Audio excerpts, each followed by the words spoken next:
ဝိနာမြေတာလန်းညွန်ဗီဒင်ချန်နယ်ကနေပြီးတော့ကြိုဆိုပါတယ်ဗျာခုနှစ်သားသမီးများအားလုံးကိုစိတ်နှပြချမ်းသာချမ်းသာကြ၍အလောက်ကိုင်း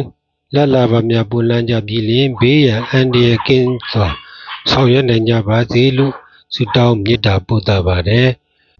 6ရက်6လ2026မှ12ရက်6လ2026နေ့အထိတိုင်အောင်တပတ်စာဟောစရများကိုကျွန်တော်တင်ပြပေးပါမယ်တပတ်အတွင်းမှာတွေ့ကြုံနိုင်တဲ့ကံကြမ္မာအလှည့်ပြောင်းများကိုသိရှိနိုင်ပြီလျင်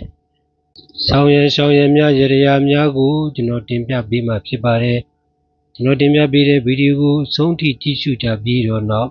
မိမိတို့အတွက်အထောက်ပံ့အကူအညီရရှိနိုင်ကြမယ်ဆိုရင်ကျွန်တော်တင်ပြတဲ့ဗီဒီယိုကို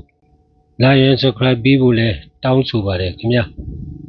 တနင်္ဂနွေသားသမီးများအတွက်ဒီတစ်ပတ်စာဟောစရများကိုတင်ပြပေးပါမယ်ဒီတစ်ပတ်အတွင်းမှာစေရောကိုပါချမ်းသာစွာနေရပါမယ်ဗျာဘုရားဥနာစားတော်များကိုရှောင်ရှားပေးပါလုပ်ငန်းကိုင်ငန်းလက်လာပါများပိတ်တတ်ပါတယ်အကြီးအကဲများရဲ့စောင့်ရှောက်မှုကိုရရှိပါမယ်စီးပွားရေးလုပ်ငန်းအနေနဲ့ကတော့ဘုရားဥနာပစ္စည်းများကြောင့်စိတ်သောကရောက်တတ်ပါတယ်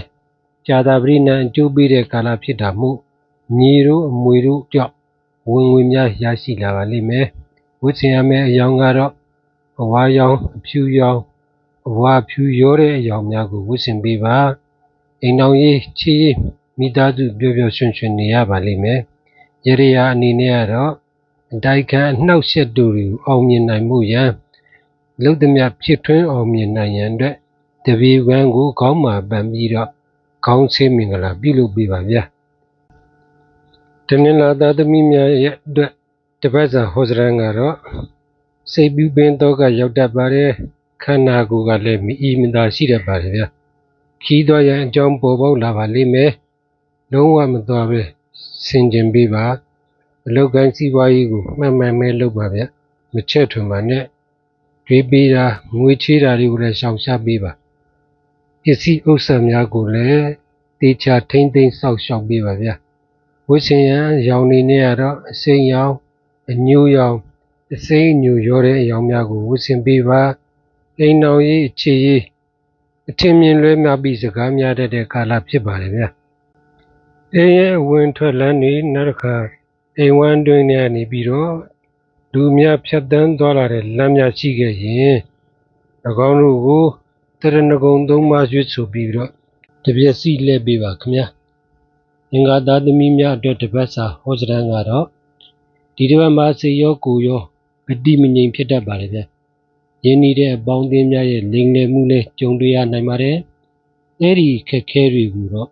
မိဘဆွေမျိုးများရဲ့အကူအညီများကြောင့်ပြည်လည်တော့ပါလိမ့်မယ်အလုပ်ကိုင်နေရတော့လက်ရှိလုပ်ကိုင်နေတဲ့အလုပ်ကိုင်နေရလဲပုံမှန်အောင်မြင်လာပါလိမ့်မယ်အသစ်တွေလည်းတိုးချက်လုပ်ကိုင်နိုင်ပါလိမ့်မယ်သာသမီရတနာများလည်းထွန်းကားပါမယ်ဝတ်ဆင်ရမယ့်အယောင်တွေကတော့အနက်ရောင်အဖြူရောင်အနီရောင်များကိုဝတ်ဆင်ပေးပါအိမ်တော်ရေးချီးအေးချမ်းချမ်းရှိပါမယ်ခင်ဗျာရရာအနေနဲ့ကတော့ရွက်လာညွန်ကိုခေါင်းမှာပန်ပြီးခေါင်းဆင်းမင်္ဂလာပြုလုပ်ပေးပါဘုရဟုသားသမီးများအတွက်တပတ်စာဟောစရံကတော့စိတ်လက်ချမ်းသာပြေဝပြီးလက်လာပါများရရှိမဲ့ကာလဖြစ်ပါတယ်လောက်ကိုင်းနေနဲ့လောက်ကိုင်းလို့တဲ့လုပ်ငန်းတွေမှာအတိုက်ခံများကြုံရနိုင်ပါတယ်စိုးရင်ကြမရှိပါဘူးအောင်မြင်အေးဆေးဆေးကြော်ဖြတ်တော့ပါလိမ့်မယ်ဝတ်ဆင်တဲ့အယောင်ကတော့အစိမ်းရောင်အညိုရောင်များပါတဲ့အဝတ်အစားများကိုဝတ်ဆင်ပေးပါအိမ်တော်ရေးချီးမထင်မှတ်ဖက်ရုပ်တရက်စကားများတဲ့အတွက်စင်ချင်းပြောဆိုကြပါဗျာရရာအနေနဲ့ကတော့အိမ်မြောက်ဖက်နဲ့အိမ်ထဲမှာရှိတဲ့တနင်္လာနာပစ္စည်းအဟောင်းပြက်များကိုစွန့်ပစ်ပေးပါခင်ဗျာကြာသာပရိသတ်သမီးများအတွက်တပတ်စာဟောစရံကတော့အကြီးအကဲမင်းဆိုးရာဇာတို့စီကနေပြီးတော့အကူအညီရပါလိမ့်မယ်အရှိမြောက်နဲ့အနောက်ရက်ကိုခီးမသွားပါနဲ့ဗျာမိမိရဲ့အောက်လက်ငယ်သားများမင်းမှုတမ်းများရဲ့အနောက်ဆက်လဲကြုံတွေ့နိုင်ပါတယ်ကျွေးဟောင်းတွေအမွေဟောင်းတွေလည်းရရှိလာနိုင်တဲ့ကာလဖြစ်ပါတယ်လုပ်ငန်းအသင်းများချက်ထွန်းလုပ်ကိုင်နိုင်ပါလိမ့်မယ်လက်ရှိလုပ်ငန်းများကလည်းကြီးပွားအောင်မြင်လာပါလိမ့်မယ်ဝတ်ဆင်ရမယ့်အယောင်ကတော့အနီရောင်အညိုရောင်အနီညိုရောတဲ့အယောင်များကိုဝတ်ဆင်ပေးပါအိမ်တော်ရေးချီးတ တာယာကောင်းမွန်ပါမယ်ခင်ဗျရရအနေနဲ့ကတော့အရှိမြောက်တော့နဲ့အနောက်ရက်မှာရှိတဲ့ဂျိုင်းနေကျင်းတွေကိုဖို့လို့ညှိလို့လုပ်ပေးပါအဲ့ဒီလမ်းဒီပေါ်မှာလဲတမျက်စီးလှည့်ပေးပါခင်ဗျ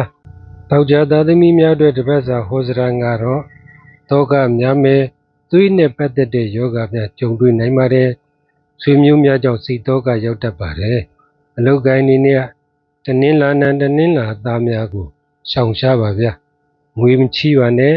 အင်္ဂါနံအလုတ်ကိုင်းအင်္ဂါသားများကအထူးအကျိုးပြုပါလိမ့်မယ်ဝတ်ဆင်ရမယ့်အယောင်ကတော့အနီရောင်အဖြူရောင်အနီအဖြူရောတဲ့စက်ကြားအယောင်များကိုဝတ်ဆင်ပေးပါအိမ်အောင်ရေးချီရေးသာယာဆင်ပြေပါမယ်ရရအနေနဲ့ကတော့အိမ်တွင်းတော်၎င်းအိမ်ရဲ့အနောက်မြောက်တောင်ကတနင်္လာပစ္စည်းအဟောင်းမြတ်အပြက်များကိုဖယ်ရှားပေးပါစနေသားသမီးများအတွက်တပတ်စာဟောစရန်ကတော့မိဘလိုရိုသေလေးစားရတဲ့ဆွေမျိုးများရဲ့ရံပြူတာကိုခံရနိုင်ပါတယ်အဲဒါကိုအကြောင်းပြပြီးတော့စိတ်လက်မကြည်မလင်လည်းဖြစ်နေတတ်ပါတယ်ဇာတာပရိနဲ့အလုတ်ကိုင်းများမသိတော့ပါဘူးဗျာဇာတာပရိသားသမီးများကိုလည်းဒီဥဆိုင်ဆက်ဆံပေးပါတနင်္ဂနွေနဲ့အထူးအကျိုးပေးပါလိမ့်မယ်ဗျရွှေတဲ့လက်ဝတ်ရတနာများလည်းဝင်လာနိုင်ပါတယ်ဒီတစ်ပတ်အတွက်တော့ဇာတာပရိနဲ့လုပ်ငန်းများမှလွယ်၍ကြံအလုတ်ကိုင်းများအကျိုးပေးပါလိမ့်မယ်ဝတ်ဆင်ရမယ့်အယောင်ကတော့အနက်ရောင်ကိုဦးစားပေးဝတ်ဆင်ပေးပါလုပ်ငန်းများဆောင်ရွက်ပေးပါအိမ်တော်ကြီးအခြေရေးဒီတစ်ပတ်အတွင်းမှာအဆင်မပြေမှုများကြုံတွေ့နိုင်ပါတယ်ရရအနေနဲ့ကတော့ဖះကိုပေါက်လှူဒန်းပါခင်ဗျာဒီတစ်ပတ်အတွက်အထူးအနေနဲ့ကတော့တနင်္လာသားသမီးများအသွားလာအနေထိုင်ဆင်ခြင်ပေးပါအလုတ်ကိုင်းများကိုလည်းချင့်ချိန်ဆောင်ရွက်ပေးပါခင်ဗျတရဏဂုံသုံးပါးကိုတပတ်အတွင်းအဋိဋ္ဌံပြု၍ရွတ်ဆိုပူဇော်ခြင်းဖြင့်တနင်္လာသားသမီးများအဆိုးတွေပြောက်ပြီးအကောင်းတွေရရှိလာအောင်ကြိုးစားနေထိုင်ကြဖို့မှာကြားပါရစေခင်ဗျာချစ်မိတ်ဆွေများအားလုံးကိုယ်ရောစိတ်ပါနှဖျားကျမ်းမာချမ်းသာကြ၍လုပ်ငန်းကိုင်ငန်းများအဆင်ပြေအောင်မြင့်ချောမွေ့ကြပါစေစိတ်ကျမ်းမာချမ်းသာခြင်းကိုယ်ကြီးကျမ်းမာချမ်းသာခြင်းနဲ့ပြည့်စုံကြပါစေဗျာချစ်မိတ်ဆွေပေါင်းဆန္ဒရှိသည်များစွမ်းဆောင်အောင်မြင်ကြပါစေ